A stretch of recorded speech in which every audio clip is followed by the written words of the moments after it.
What's up, everybody? Welcome to Real Talk, where we talk real estate for real. My name is Connor Slump with the Ray Group, and today we're going to be talking about the 5 steps you should take before buying a home. Let's get into it. Step 1 is going to be reach out to multiple lenders. Now, most people think that the first step is going to be reaching out to a realtor and looking at houses, and then when they're ready to buy a house, they reach out to a lender. This is very risky because you don't even know what you can afford. So if you reach out to a lender first, you're going to know exactly what your payment's going to be. You're going to know what interest rate you're going to be paying at the time, other fees associated with it. So it's really good to start off with that. That way you're not wasting your time looking at a house that you can't afford. And additional to that, I would say stay local if you can. So of course, if a big bank has an amazing rate that you can't say no to, then go that way. But if it's very comparable, I would highly advise you to stay local. The local underwriting is going to make the process so much easier. And when you're buying a house, especially in the current market, a lot of people will actually prioritize offers with local underwriters because they're in a hurry to get closed and they want their money. And big banks have a reputation for not closing on time. And ask your friends or your realtor, if you're already in touch with one, who they work with a lot, and they'll be able to give you some really good recommendations too. So once you do that, you should be prepared. You're all ready to go to move into step number 2, which I guess is kind of, interchangeable with step number 1, and that is reach out to a realtor. Now, if you're looking to buy and you're in the state of Colorado, problem solved, guys, just reach out to me. My information will be down below. But if you're not, do your due diligence. Ask your friends, ask your coworkers, anybody you know who's bought a house. Who did they use? Did they like the realtor?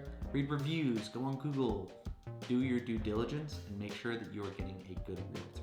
You can do that for us too, I promise, guys. We have good reviews as well. So a realtor is going to be providing several services. For one, showings. You're going to be able to get into the houses you want to see. You are not able to get into a showing at a house without a licensed realtor, unless it's an open house. But with the realtor, it's a big advantage because you're able to see it on the weekdays. They're much more flexible in your timing for when you want to see the house. And in watching this in 2021, it's actually a huge advantage to be doing these showings when they hit the market, say on a Wednesday or Thursday, because you're able to see it before other people. And these houses are going in sometimes one day.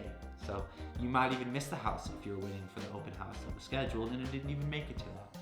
So a realtor is going to provide that. They're going to do the showings.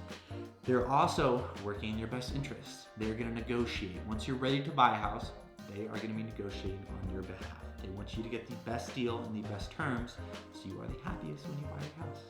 And then they will also obviously handle the boring stuff, like the paperwork, the contracts, and they're just going to really be there to help you and guide you throughout the entire transaction. Obviously, they're not a professional in lending or any of that.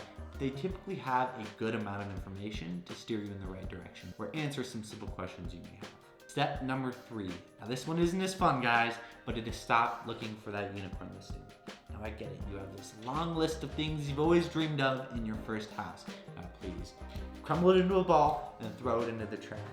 That house that you've always wanted either doesn't exist or it's out of your price range. You really have to think about what you value most in your house and look for that, because you're probably not going to be everything you've ever wanted. All right, we are already on to step number 4. We are rolling through this.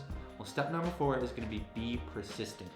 Now by that, I mean you're going to probably look at a lot of houses. You're probably going to look at a lot of houses you don't like. You're probably going to learn that you like an area or don't like an area more than you previously did. Just be persistent, okay? It's gonna take a while. This is a huge decision and you wanna make sure that you're making the right decision. So take the time. Look at the emails your realtor is sending you of all the new listings every day. Do your homework, and this will go so much smoother and you will be so much happier with your house. There is nothing worse than finding a house that your realtor sent you a week ago, sending it to your realtor, oh my gosh, I love this, and then responding, sorry, it's under contract.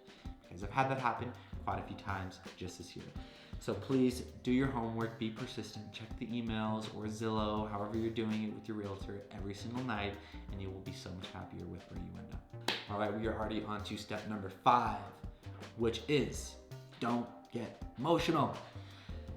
Don't get emotionally attached to a house until it is yours and you move into it, then you can do that. But until then, you still don't know if you're gonna get it. There's nothing worse than deciding on a house. I love this. You put in an offer, you're sitting there, fingers crossed, you can already see your kids growing up and the dog running in the backyard, and then you figure out you didn't get the house. don't get devastated, okay? There's plenty of other amazing listings that are gonna be coming on the market that you probably haven't even seen yet. So just don't get emotional. It's okay. Many people put 5, 6 offers on houses before they even get a house. So you just need to realize there are many homes that will suit you and your family perfectly. And that one house you lost on is not the end of the world. Thank you so much for watching. I had a blast making this. And if you have any questions, just comment them below and we will get them answered in the next week's video. This was episode 1, so we've got a lot of improvements to make. So if you see anything you want fixed, just let us know. But please leave a like, a comment, everything, subscribe, all the buttons, and we appreciate you guys. And we will see you next week.